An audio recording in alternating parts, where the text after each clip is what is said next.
allow me to just use this time to really glorify God with the message na alam ko po na para po sa bawat isa. Dahil sobrang nag-strike din po yung message na to sa akin. And if you came here na in need to be empowered, in need to be encouraged, in need to really hear the Lord, kung ano pa nga ba yung meron siya for you, then this message is for you. Then this message is for all of us. Amen? Amen. So the title po of our message today is The Divine Power of Grace. Sino pong excited to know ano ba yung divine power of grace na meron si God for all of us? So, this message po is found in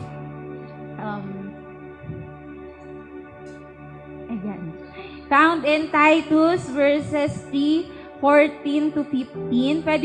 Pwede niyo po ba akong sabayan sa pagbasa? I know and I believe na merong power in really speaking the word of God. Amen? Sige po, sabay-sabay po nating basahin.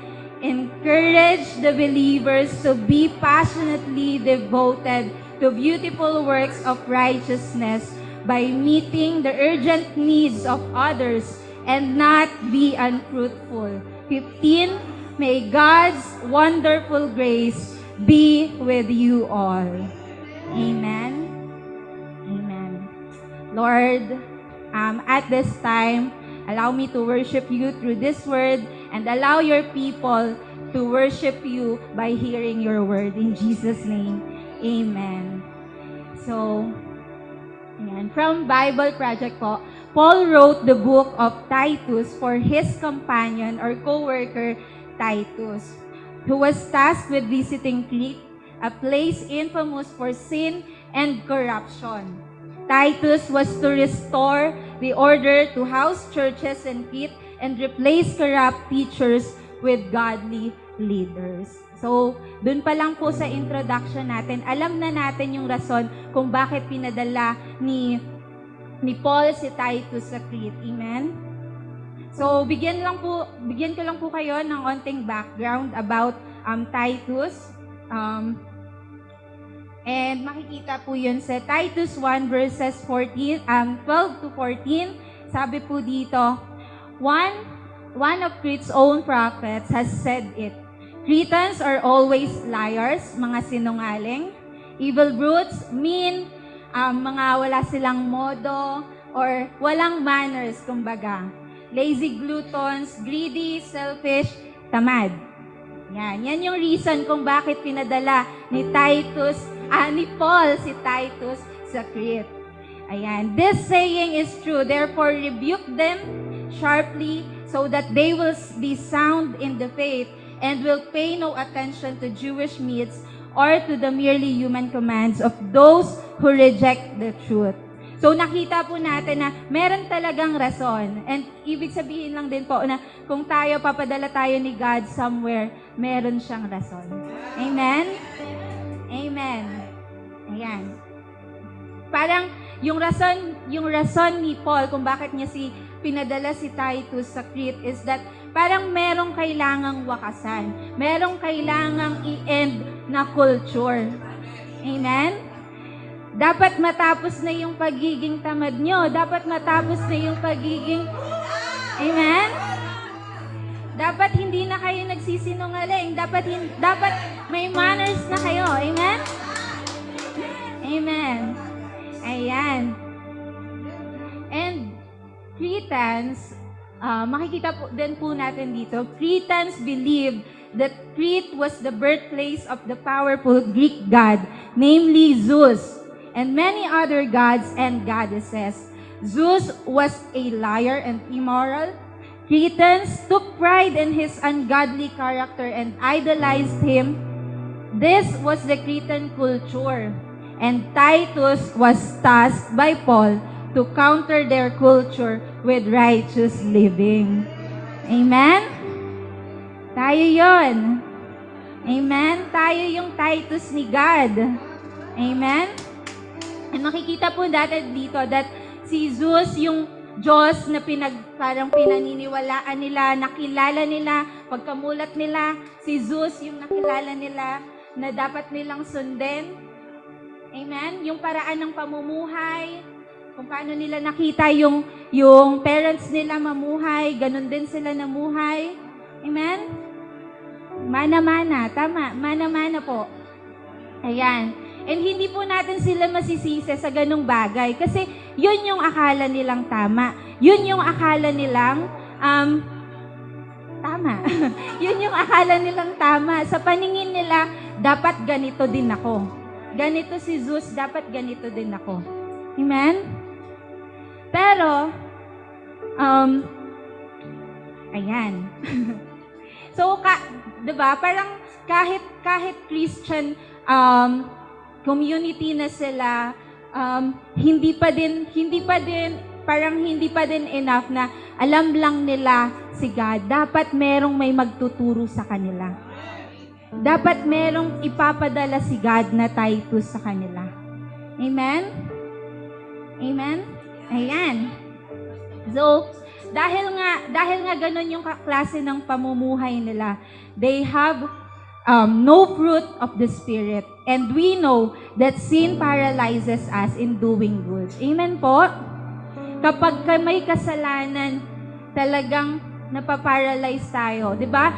Nagkakaroon tayo ng hiya, nawawalan tayo ng strength humarap sa tao. Amen? And in living by the ways of God, hindi tayo, kapag may kasalanan, hindi ka nabumuhay ayon sa kagustuhan ng Panginoon para sa'yo. Amen? And kapag may kasalanan, hirap na hirap sumunod sa Panginoon. Amen? So, kung may ganong problema, ayan.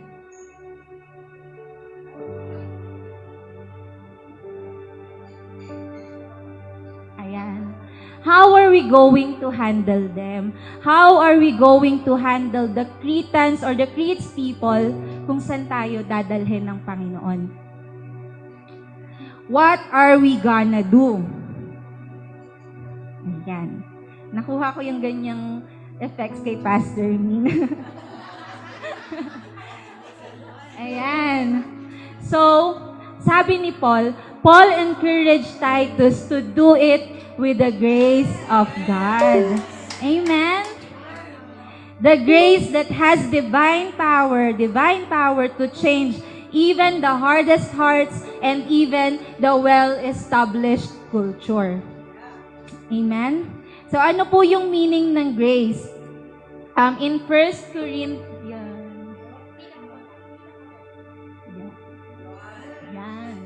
Yon, nakuha ko din. Ayan. What is the biblical meaning of grace? In 1 Corinthians 15:10, it says, But by the remarkable grace of God, I am what I am. Ito yung sinasabi ni Paul. So, meaning nasasabuhay ni Paul yung identity niya in the Lord. Yun yung grace. And His grace toward me was not without effect. Ibig sabihin ni Paul, halata sa buhay niya, nakikita sa buhay niya yung grace ni God. And sinundan niya pa, in fact, I worked harder than all the apostles, though it was not I, sabi ni Paul, it was not I, hindi ako to, kagandahang loob to ng Diyos na kumikilos sa akin. But the grace of God, His unmerited favor and blessing which was with me. Amen? Nasasabuhay ni Paul yung identity niya in the Lord. Halata sa buhay niya, kitang-kita kung paano siya binago ni God.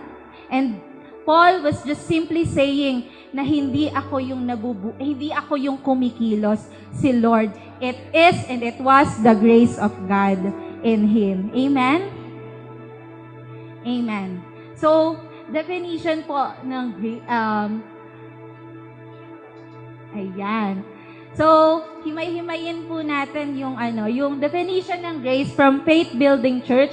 Grace is God's ability in you. Ano yon? Ano yung ability na yun? Yung kakayahan ni God, kung ano yung kayang gawin ni God, yun yung meron ka. Yun yung kaya mo ring gawin. Yung skills ni God in you, the things that only God can do is in you. Sabihin mo sa katabi mo, nasa iyo yan. Yung ability ni God, nasa iyo yan. Amen? Kung yung kaya mo lang is hanggang level 4, then nagawa mo pa ding matapos until level 10, si God na yung 4 from 4 to 10. Amen? Meron po kami sa healing room, diba tinatanong sa Miracle Nights, tinatanong po namin kung ano na yung level ng pain, from 10 yung highest, and then 0 hanggang 0. Tapos, syempre, naturuan po tayo ni Pastor Mina. Syempre, tatanungin natin kapag masakit yung likod, masakit yung ulo, masakit yung anything sa katawan, tatanungin natin, ano pong level ng pain? Yan, sasabihin 10. Sige po, pray po tayo. Ayan, tapos pray. Praise God, may sumagot na, bumaba po hang 8. Later, Pastor Min. Wait lang, Pastor Min. Siyempre po, kunyari, bababa siya 8. Eh di siyempre ikaw, tapos nakikinig pa sa'yo si Pastor Mina. 8 pa lang daw. Ganyan. Siyempre ikaw, lalapit ka na agad kay Lord. Lord, hanggang 8 lang kaya ko, ikaw na sa pababa. Ganon. So, diba, kung ang kaya mo lang ay hanggang 8, kapag kahiningi mo yung kakayanan ng Panginoon, it will happen. Magiging 0. Amen? Amen? From 8 to 0, si Lord na yon. Yun yung hindi natin kaya, na kaya ni Lord. Amen? Pangalawa pa, definition ng ayan. Ayaw niya. Ayan, God. Ito pa naman yung importante. Grace is God's power in you. Amen? Yung kapangyarihan ni God, nasa iyo yan. It is force and authority of God in you. Because of this, you have influence over others. Amen? Kahit na dati wala ka lang dating, pero dahil sa power ni God, may power ka. May dating ka na. Amen? Kapag nananalangin ka, kahit walang demonyo, may napapalayas. Amen? Amen? Because the power of God is so evident. Yung presensya pa lang ni God, presensya mo pa lang, nagliliwanag na, nagbabago na yung atmosphere. Bakit? Because of the grace that is in you. Amen? Amen? So tonight, wala pong lalabas na powerless. Amen? Amen. Third, grace is God's energy in you. Yung lakas ni God, yung enthusiasm ni God in doing the things na makaka-glorify kay God the Father, nasa sayo yan. Amen? Yung ang dami-dami mo nang nagawa, ang dami-dami mo nang natapos, gusto mo pa rin. Parang hindi ka napapagod, wala kang kapaguran. Amen? Walang mapapagod sa Windwatch. Amen? Walang uuwing pagod.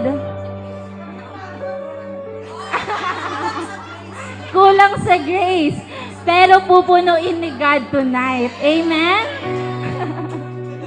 Amen. Parang walang puwang yung kapaguran. Amen? Amen? In short, grace is God's ability, power, and energy in you. Amen? Hindi na lang ito yung grace na nagtatawid sa atin sa buong linggo. Amen? Hindi na lang ito yung grace na mapapasabi tayo na by the grace of God, okay naman ako.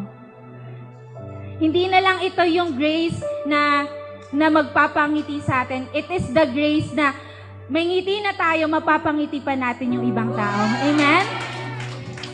Amen. Grace, ayan, from Pastor Chris preaching last Monday, grace is not only unmerited favor. Grace is a general term for anything you would need to perform your God-appointed task. Amen? So ano po yung pinapagawa sa atin ni God? San tayo dinadala ni God? San ka nilalagay ni God? God's grace is available for you. Amen? Tapos na ba tayo? Hindi pa po tayo natatapos dyan. Ano pa lang po yun? Definition pa lang po yun ng grace. Meron pa. Amen? Amen. There's more for us. Ayan. Because through the divine power of grace, you have the first ability to be what you are not. Amen? Because through the divine power of grace, you have the ability to be what you are not. Sabi po sa Titus 2:7, above all, set yourself apart as a model of a life nobly lived with dignity. Demonstrate integrity in all that you teach. So, bilang mga Kristiyano po, no, kailangan nare-reflect na sa buhay natin kung ano yung salita ng Diyos. Amen? Dapat nakikita. Dapat kung ano yung sinasabi natin, nakikita sa buhay natin. Amen? Dapat halata. Dapat halata si Jesus sa bawat bagay na ginagawa natin. Hindi lang sa loob ng simbahan. Dapat halata din si God sa trabaho natin, sa schools natin, in everything that we do, ma-identify ng mga taong makakakita na, ay, in-empower to ni God. Amen? Amen?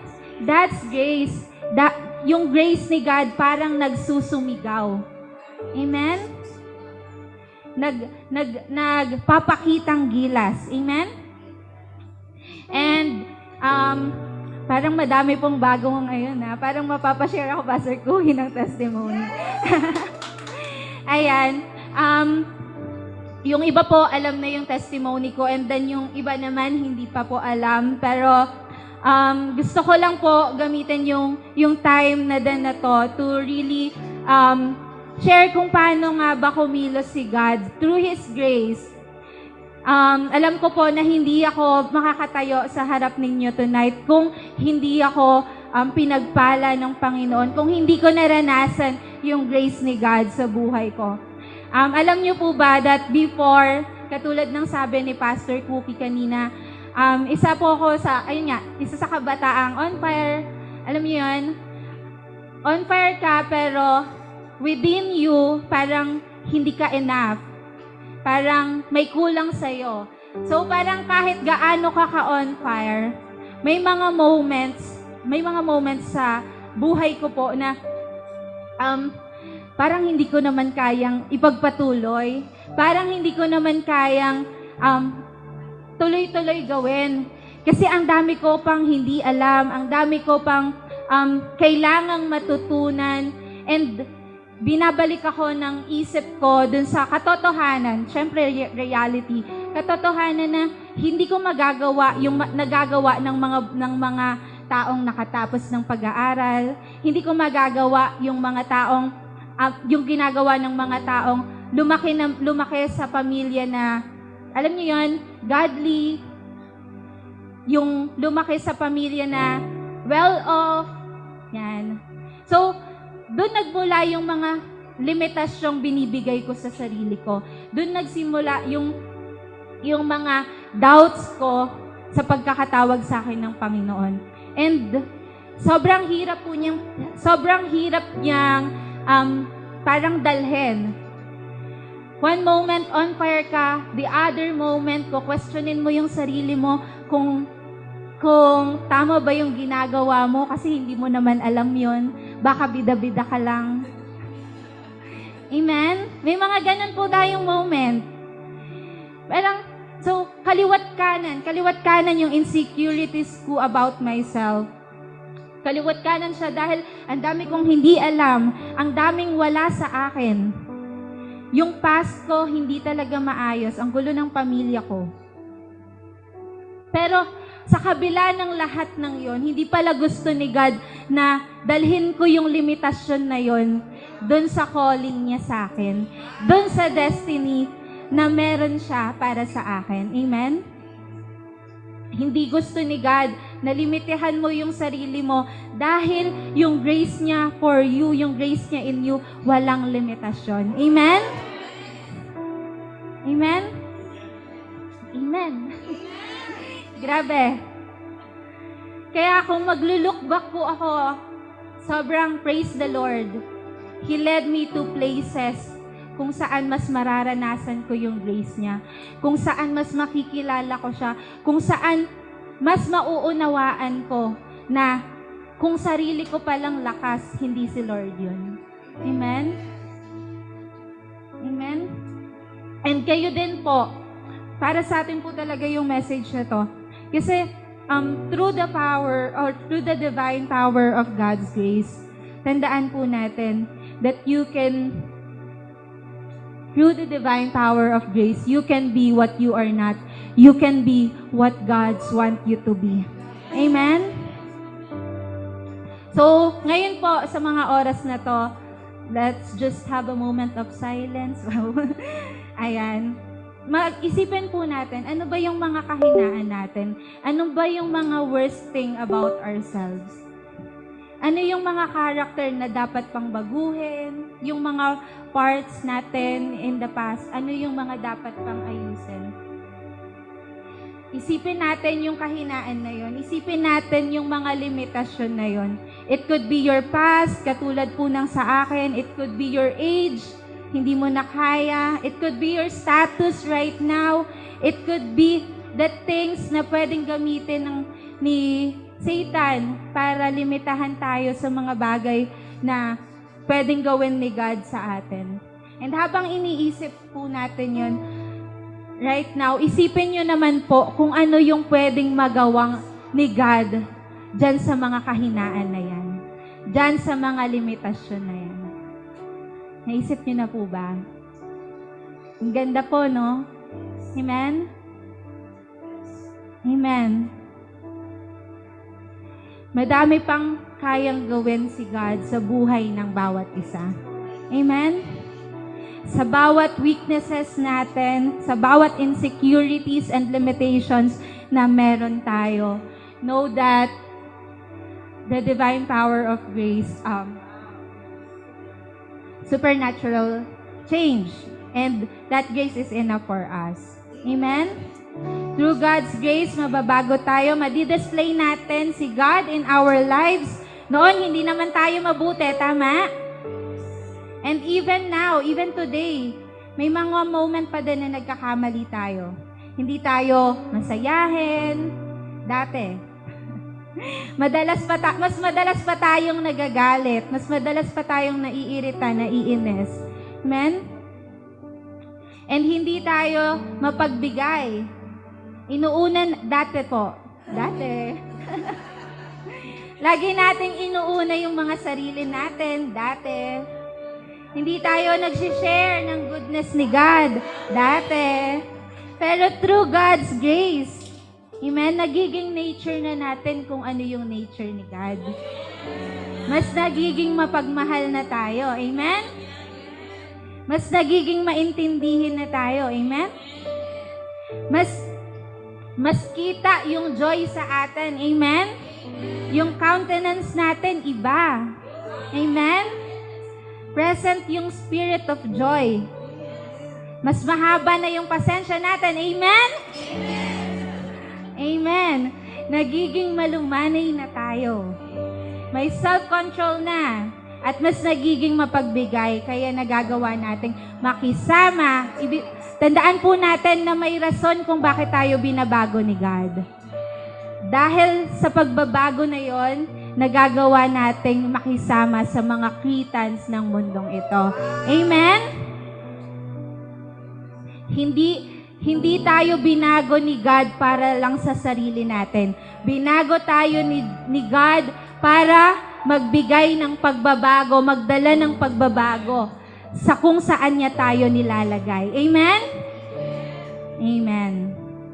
Yan. The divine power of grace brings supernatural change in our ministry, in us muna, then our family, our communities, ministry, and all around the world. Amen? Dapat global. Global yung mindset natin. Yan. Through the divine power of God's grace, there will be change in our culture and their cultures. Yan po yung importante. From worldly culture to heavenly culture. Amen? Yan.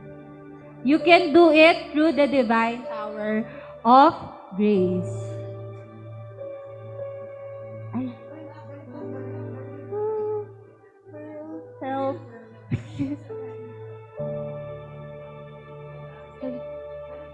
Second point na po tayo. Sorry po.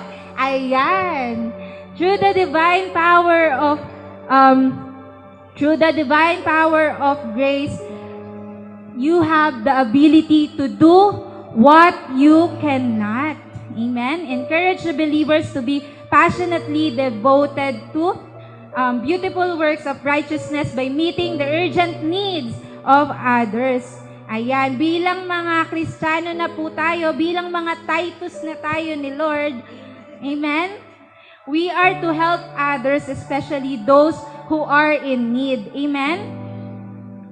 Ayan, hindi ko po in-expect na makakatayo ako dito sa harap ninyo.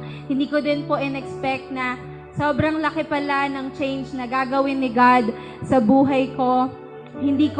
Akala ko dati gagamitin lang ako ni God sa mga kabataan. Pero hanggang ngayon naman, ginagamit pa din po tayo ni Lord sa mga kabataan. Pero yung diversity, yung ngayon, hindi naman Pastor me. Ayan, kaharap ko na po kayo. Sineshare yung grace ni God sa inyo. Amen? Nag-start po ako sa ministry 2017. And kung babalikan po, hindi ko na siya maisa-isa sa harap nyo right now. Pero one thing is for sure, grabe yung pagbabagong ginawa ni God sa buhay ko. Kung saan niya ako dinala, kung saan niya ako ginamit, kung paano niya ako ginamit, mga bagay na akala ko hindi ko magagawa. Amen? Hanggang ngayon sa LGI. Amen? Praise the Lord for LGI. Thank you, Lord, for LGI. Talagang na-equip po ako. And share ko lang po yung isa sa mission trip namin. Kasama ko po dito yung leader namin before. Yan, si Alain. Ayan.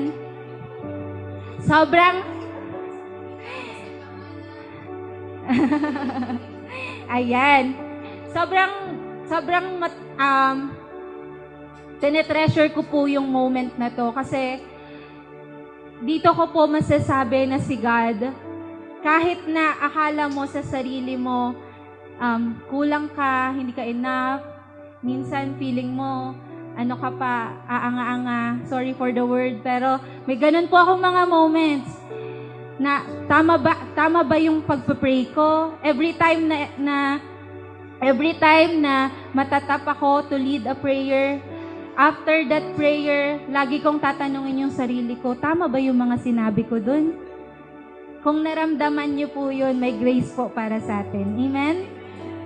So, ayan, going back po dun sa mission trip na yon, ang ano po namin, sobrang on fire namin, gumawa kami ng supernatural conference. Parang nagtapang-tapangan lang kami by that time. Pero praise God, kumilos talaga si Lord. Amen? And dun sa mission na yon, we prayed for people, we prayed for different people, we prayed for students, pastors, and anything.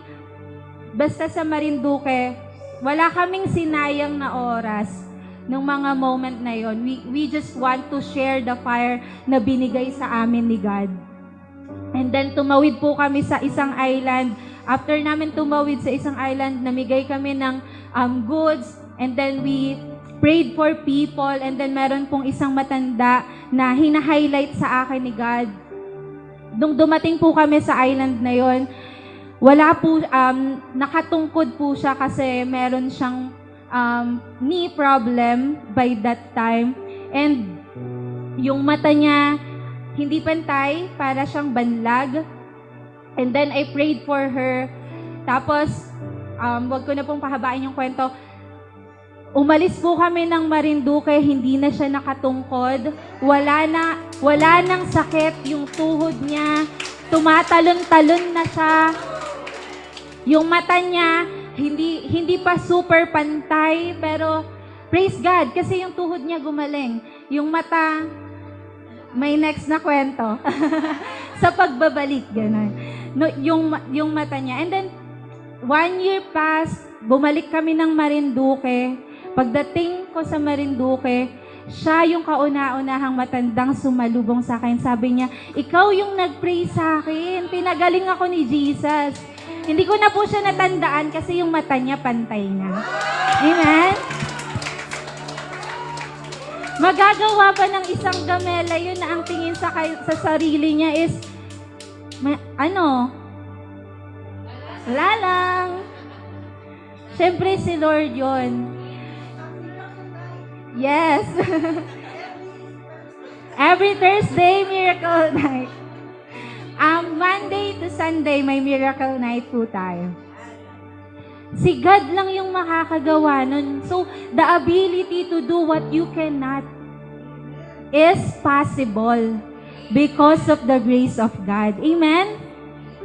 Bumibilib na po ba tayo sa grace ni Lord? Amen. Mas bibilib pa po tayo sa kwento ni Pastor Cookie. Hindi. Kasi every time na maririnig, alam ko favorite ni Pastor Cookie yung ano yun, Pastor Cookie?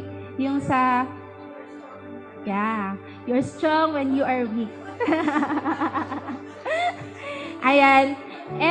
Sobrang ganda ng testimony ni Pastor Cookie. Talagang pagkilos yun ng Panginoon sa buhay niya.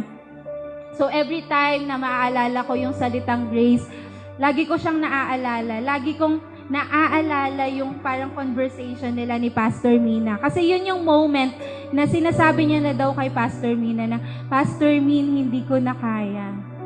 Tapos yung reply sa kanya ni Pastor Min, hindi mo kailangang kayanin. Allow the grace of God to do it for you. Amen? And it happened. The grace of God carried Pastor Cookie hanggang ngayon. Amen? Grabe mag-worship. Grabe magpuri sa Panginoon. Grabe tayo turuan. Amen? Grabe mag-preach. Aakalain mo ba yun na nandoon ka na sa edge, pero dahil yung grace ni God, meron pa siyang plan for you, kukunin ka niya from that edge. Amen? Amen? Yan. Kaya po tayo, kung may mga pagkakataon po na parang hindi natin kayang gawin yung ipapagawa sa atin ni God, lalo na kung ikabubuti yon ng mga taong nasa paligid natin, ikadadali ng mga buhay nila, amen? Gawin pa rin po natin. Kahit mahirap, gawin pa rin natin. Kasi the more na mas na imposible for us, the more na mas evident yung grace ni God. Amen? Mas mangingibabaw yung grace ni God kapag hindi mo talaga kaya. Amen? Yan. Nakatulong na tayo, napapambangha pa tayo lalo sa kilos ni Lord. Amen? Parang hindi pala ako nagpapalit ng slides na. Ayan. You can do it through the divine power of grace. Kapag ka hindi mo kaya, isipin mo lang yung grace ni God. Kaya ko yan. You can do it through the divine power of grace. And lastly, Ayan. Through the divine power of grace, you have the ability to produce something out of nothing. Gusto natin yon. Amen? Grace makes us fruitful. It makes us produce something. Fruitfulness. Ayan. Grace makes us fruitful and makes us produce something. Fruitfulness is the extent to which something produces useful results. Meaning, kapaki-pakinabang. Kumbaga, merong ambag, merong magandang dulot. Amen? Amen? May ambagan pala. Ayan. So, kapag fruitful tayo, nagiging kapaki-pakinabang tayo. Nagkakaroon tayo ng ambag sa buhay ng ibang tao. Amen? So, ngayon, hindi na lang po natin gagawin yung mga bagay na ginagawa natin para sa Panginoon for the sake of doing it. Amen? For the sake of finishing it. Gagawin na natin siya for the benefits of others and to glorify the Lord. Amen? We have been given the ability to produce something out of nothing through the grace of God in us. Indeed, only through His grace do we become fruitful and productive. Amen? Seeing changed lives, seeing prayers being answered, and seeing people growing in their faith and being so in love with the Lord were some of the many proofs that we are being fruitful. Merong nangyayari sa buhay natin. Nagbubunga tayo. We are bearing fruit. We are bearing much fruit. Amen? And balik po tayo sa testimony ko. 3 years ago, wala po akong kaalam-alam sa trabahong ibibigay ni Lord sa akin sa LGI. Dinala niya ako sa accounting na hindi ko naman alam kung anong ginagawa doon. Ayan, sobrang complicated po. Kung may mga nagtatrabaho dito sa accounting, complicated po ang accounting kasi numbers and system siya na kailangan susunod ka kasi kapag ka hindi ka sumunod, mapapahamak yung LGI. Kaya, X po yun, X. Magkakamali ka talaga, kaya dapat susunod ka. Amen? Amen. For some, basic lang yon, pero sa akin, sobrang hindi po. May mga moments na, ano ba to, Lord? Mapapaganon ka na lang. Pero, ayun nga, sobrang gracious ni God. To the point na nakapag-transition pa kami sa bagong system. Praise the Lord. Amen. Praise God for His grace and thank you din sa grace ni Pastor Aaron sa akin. Amen? Amen.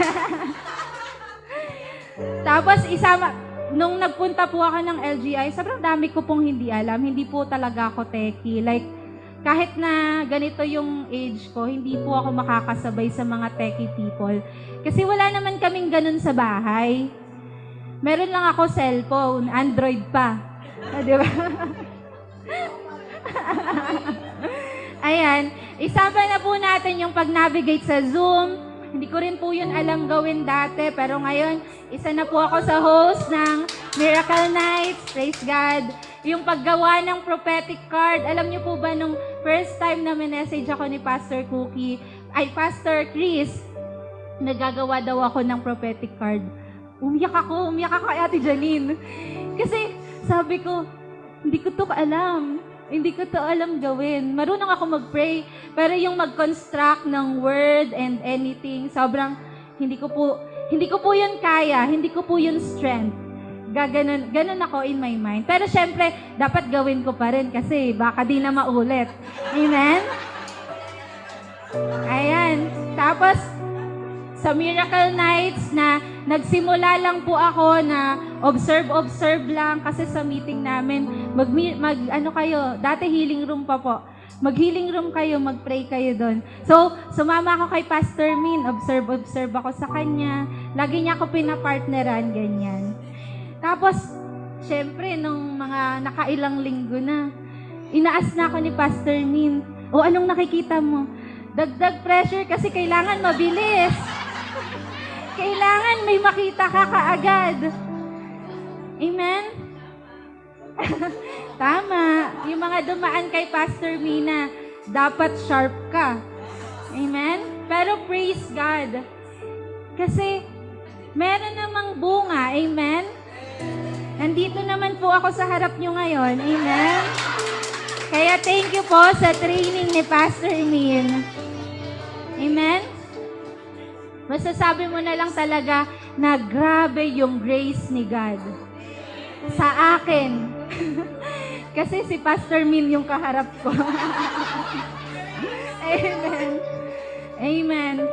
Kaya kapag ka nagawa mo, natapos mo, mapapa-thank you Lord ka na lang talaga. Thank you kasi kahit na ang liit ng tingin mo sa sarili mo, pwede ka pa rin palang gamitin ng Panginoon. Amen? Magagamit ka pala ng Panginoon. Kagamit-gamit ka pala para sa Panginoon. Amen? Ganun po yung nangyayari kapag ginagawa nating available yung sarili natin for the Lord. Amen? Kahit wala kang mai-offer from yourself, merong grace for you. Amen? And the grace of God is enough for us to bear fruit and make us productive. Amen? Tandaan po natin that we have been given, we have been given the ability to produce something out of nothing through the grace of God in us. Oh, indeed, only through His grace do we become fruitful and productive. Through the divine, as I end po, indeed, through the divine power of grace, you have the ability to be what you are not, do what you cannot, and produce something out of nothing. Amen? So may I invite everyone po to please stand and just receive yung mga declaration po dito sa book ni Paul. To remind us then po that no matter how many difficulties we may face, the divine power of God's grace remains available for us. Amen? Sige po. In 1 Corinthians 16:23, may the grace and favor of our Lord Jesus be with you. May God's grace be eternally upon all who love our Lord Jesus Christ. May the blessings of God's grace overwhelm you. Colossians 4:18. May God's grace empower you always. Amen. 2 Timothy 4:22. The Lord is within your spirit, and His grace overflows to you. Amen. And Titus 3:15. May God's wonderful grace be with you all. Amen and amen.